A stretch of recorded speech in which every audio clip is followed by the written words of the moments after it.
Well, we're going to talk today about work limitations. This is a common thing that comes up in managing work comp. It's also a common thing that comes up in reviewing and making sense of why people are given the functional limitations they are. So notice that I titled this slide Work Limitations, not Work Restrictions, not Work Capacity, Work Limitations. So we're going to go to that next slide, and we have some definitions here about the different types of work limitations. Work restriction, first of all, means it's something that someone shouldn't do because it actually would risk their life or limb or someone that they work with. Now, people always say to me, where are you pulling these concepts out of? Are you making these up? The answer is no. These have been pretty clearly defined by the AMA guides, and the AMA guides have a companion book called The Physician's Guide to Return to Work. And that's basically what this talk is based on, because the AMA has already thought about these different types of work limitations. I'm just communicating them on a broader and in a more easily usable scale. Work restrictions, what does that mean? The most common one I use is a seizure disorder. So a work restriction doesn't mean that you can't physically do it. It just means that you shouldn't do it. So if you have a seizure disorder, it's not controlled, obviously we don't want you driving. Why? You have a seizure, crash the car, hurt someone in the car with you, hurt another car. That's work restriction. The next one is work capacity. Okay? So work capacity implies that there's actually a known definable underlying medical condition that would prevent an activity.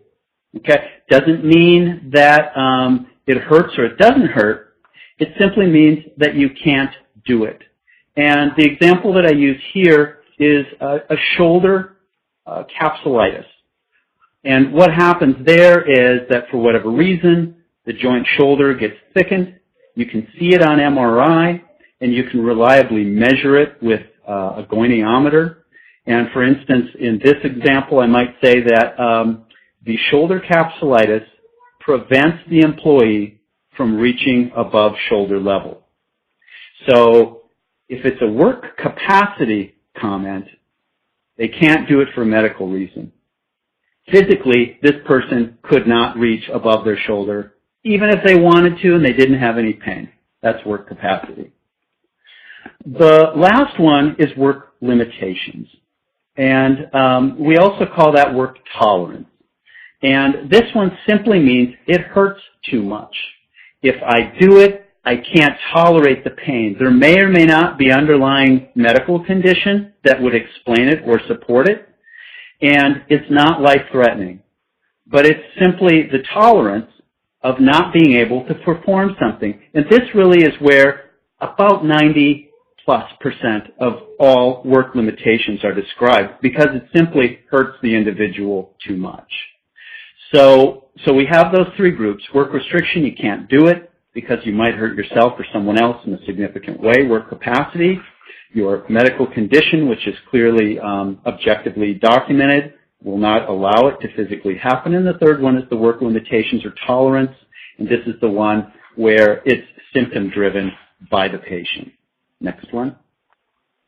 And here I've got a little example, and it's a 42-year-old right-hand dominant laborer who's at MMI, and he's had a frozen shoulder with a maximum flexion to 90 degrees and severe pain when lifting greater than 10 pounds. And so the question is, what are the work limitations? So when looking at this particular individual, he's going to have two restrictions. He's going to have one, no shoulder at or above level lifting, and he's going to have another restriction, no heavy lifting greater than 10 pounds. So I chose this example because it has both two of the three that we last talked about. He has a medical capacity problem, and therefore he's unable to lift above 90 degrees. But he also has a work tolerance problem, meaning he has severe pain when he lifts a particular weight. So when providing restrictions for this and discussing it either with the claims adjuster, the employee, or the attorney involved in the claim, we would talk about the reasons why these restrictions, so to speak, or limitations were provided. So that is our case presentation on the work limitation. And that is basically the end of the formal presentation of this seminar. I'm going to open it up to questions. If anyone has something they can add.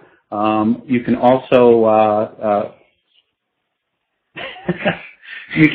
we can also talk about future topics that either you'd like us to address in newsletters or in a similar seminar. Any questions?